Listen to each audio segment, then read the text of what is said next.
Henry et Gordon se retrouvèrent tout seuls lorsque Thomas quitta le hangar pour desservir sa ligne secondaire. Il leur manquait beaucoup. Ils avaient davantage de travail et devaient aller chercher eux-mêmes leur wagon, et cela ne leur plaisait guère. James se plaignait lui aussi. « Il ne nous laisse aucun répit, il ne nous laisse aucun répit », gémirent-ils.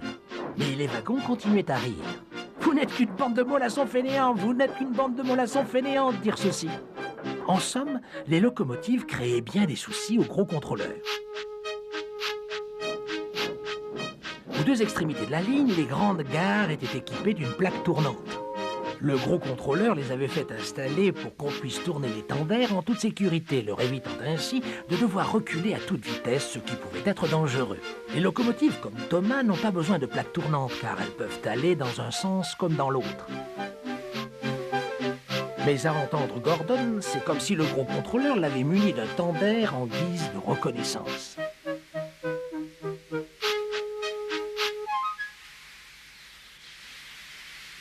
Tu ne comprends pas, petit Thomas. Nous, les locomotives à tender, nous avons une réputation à préserver. Peu importe où l'on va, nous sommes importants. Et ce n'est pas très correct de la part du gros contrôleur de nous faire ranger des wagons de marchandises, de nous envoyer chercher des wagons ou sur des voies de garage.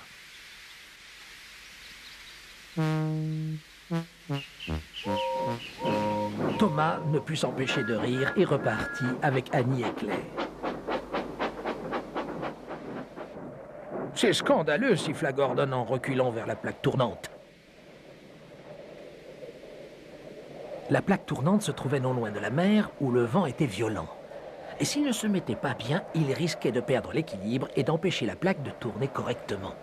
Aujourd'hui, Gordon était de mauvaise humeur et le vent soufflait violemment. Son conducteur essaya de l'arrêter au bon endroit, mais Gordon n'était pas très docile. Le chauffeur tenta de tourner la poignée, mais il n'y parvint pas en raison du poids de Gordon et du vent trop puissant. « Ça ne me dit rien qui vaille, finit-il par dire. Ton tender nous déséquilibre. Si tu étais une gentille petite locomotive, tout se passerait bien.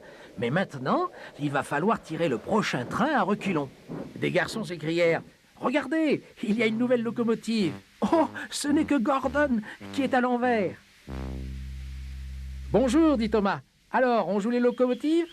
Sois raisonnable et suis mon conseil. Échange donc ton tender contre une belle soute. » Gordon ne répondit pas. Même James se mit à rire en le voyant. « Fais bien attention, dit Gordon. Toi aussi, tu pourrais basculer. »« Aucun risque, dit James en riant. Je ne suis pas aussi gros que toi. »« Il ne faut pas que je bascule, pensa James. Il s'arrêta juste au bon endroit pour équilibrer la plaque. Il n'avait plus qu'à se laisser tourner. Le chauffeur de James tourna la poignée. Gordon arriva au bon moment pour assister à la scène. James se mit à tourner un peu trop facilement. Le vent le fit tourner comme une toupie. Il ne pouvait plus s'arrêter.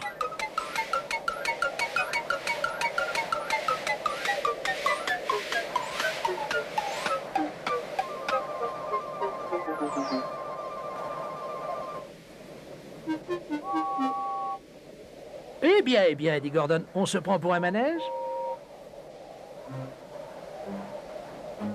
Pauvre James, il avait tellement la tête qui tournait qu'il dégringola sans rien dire jusqu'au hangar.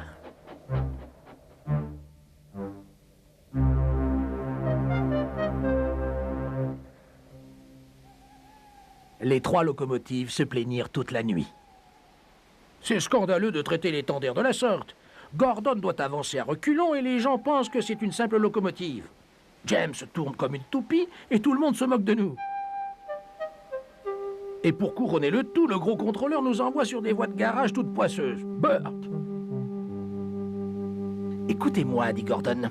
Il murmura quelque chose aux autres. On fera ça demain. Le gros contrôleur aura l'air bête.